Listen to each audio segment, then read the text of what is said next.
Have you ever wondered what those blue trigs on the pattern page are all about? Today we are going to explore one of OXI One's more powerful features, the arranger. Whether you like to control every detail or prefer to let things flow a bit more during performances, the arranger is here to help. It's a tool that lets you stay focused on the music, while OXI One takes care of the transition in the background. The arranger really has two main uses. The first is creating a full song sequence from start to finish, letting it play automatically through the patterns you've programmed. The other use is setting up smaller pattern arrangements that you can trigger whenever you want, giving you a middle ground between total manual control and full song mode. I'd recommend trying both out to see which approach best fits your workflow. Alright, let's get started. To use arranger mode, you'll need a few patterns saved first. The arrange page looks pretty similar to the load page. You'll see your saved patterns, and the bottom 4 rows are blue. These are the arranger rows. Each row links to one of OXI One's 4 sequencers, with 15 slots for each row, plus a master lane that lets you control launch setting and master track assignment. Now, here is a basic layout. Inactive slots are blue, empty or blank slots are gray, and active slot will show their respective pattern color. On the screen, you'll see the progression for all 4 tracks, which track is the master, and the option to save and load arrangement, also called songs. You can even save up to 10 songs per project. To add a pattern to the arranger, hold down the pattern pad and press any of the blue pads to place it in your chosen sequencer lane. Any gap between filled slots will automatically fill with blank spaces, which is great for creating mute states. In the arranger view, holding a slot pad shows you the assigned pattern in red and brings up the slot settings. So, let's talk about the 2 key settings here: program and bank changes and repetitions. For program and bank changes, you can turn them off, assign a specific message number, or match the message sent by the pattern directly. Repetitions are straightforward but really powerful. They range from 1 to 19, or can be set to infinite. Let's say you want a pattern to repeat 4 times before moving on, just set the repetition to 4. Infinite mode is awesome if you want more time to trigger the next pattern manually without it looping back. Once you're done with a slot, you can copy and paste it. Clear it with Shift+X, change a pattern color, or shift it around with the arrows.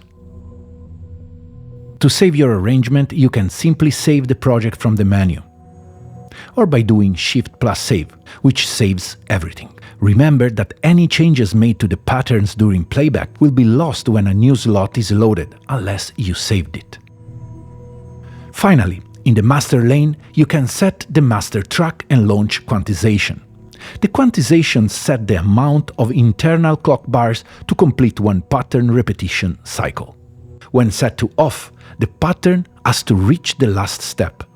The arranger must be on for this setting to take effect.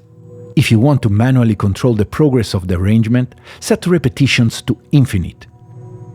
Choose a launch quantization that works for you, and then in the arrangement you will be able to control the progression of your song by tapping the slots.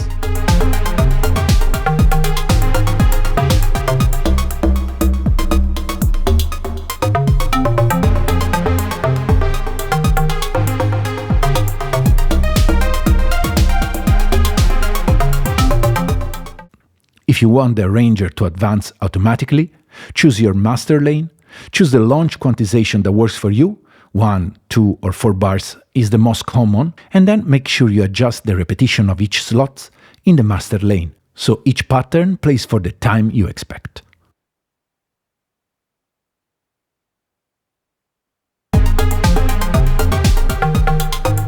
Launch quantization is represented in the screen as a progress bar. Now, let's see it all in action. I've got some pattern here set up to sequence the syntax, drums on track 4, bass on track 2, and lead synths on track 1 and 3. Make sure all the sequencers are active or they won't be affected by the arranger. Each section of the track, intro, main part, drop and ending, has its own pattern. Of course I can load all the patterns manually, but using the arranger, I can preset this section to play automatically, so I'm free to focus on live interaction with the instruments, while the arranger keeps everything smooth and seamless. Here's how we do it. Go to the arranger page, hold down a pattern pad, and press any blue pad to place it. Then, by pressing the arranger slot, I can set program changes and the number of repetitions for each pattern. Let's talk about the master track. Holding down a launch clip lets you set one track as the master. This track will control the entire arrangement, while the other will follow its progression. When launch quantization is off, the master lane defines when other sequencers advance to the next slot. If the launch quantization is different and off, the quantization will determine when sequencer advance to the next slot, following the number of repetitions set in the master lane. This means you don't have to worry about the repetitions set in the other lanes. In this case, I will make the bass lane the master, so I will have to set the number of repetitions only for it and forget about the others, which makes setting the arrangement a simpler and faster process. Now I will add the first slot and set the repetition to 2. And then I'll add a few more patterns to the arranger.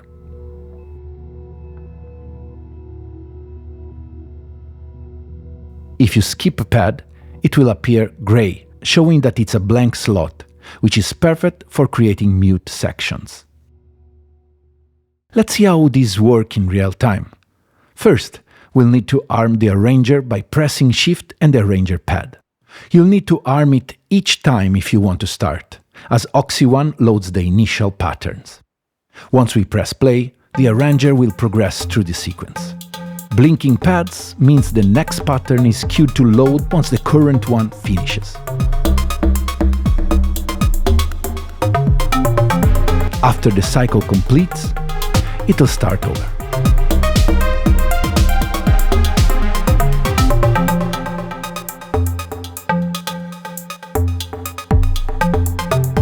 If you don't want this, you can set infinite repetitions to give yourself time to load the next part of the arrangement manually.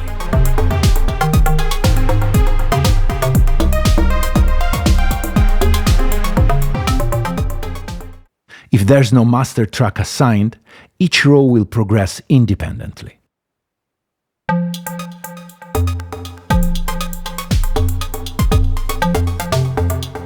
As each pattern finishes its repetitions, it'll move to the next slot.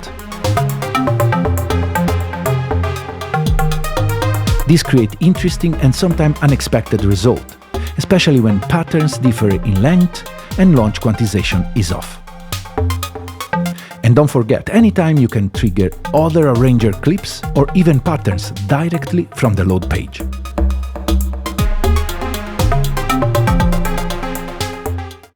There's another way to use the arranger for live performances. You can set up combinations of patterns with infinite repetitions, allowing you to trigger different loops and variation in real time.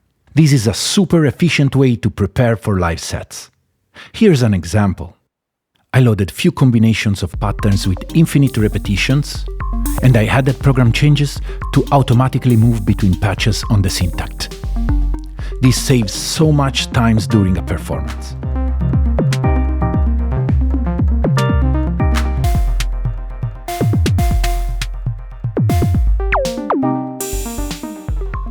Let me show how to do this.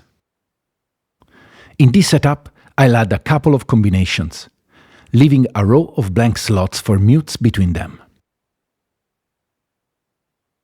I set the repetitions to infinite.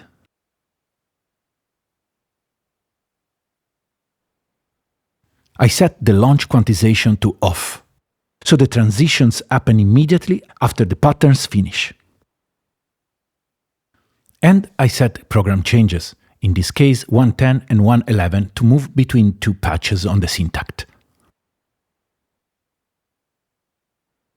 Now, when I arm the arranger and start, the patch will load on the syntactic, and the arranger will loop the pattern combinations.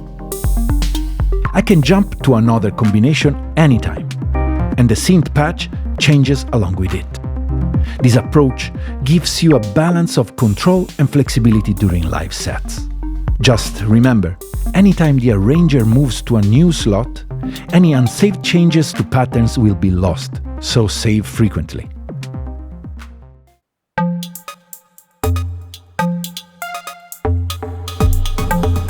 I hope you found this helpful. If you enjoyed the video, be sure to subscribe for more tutorials and updates.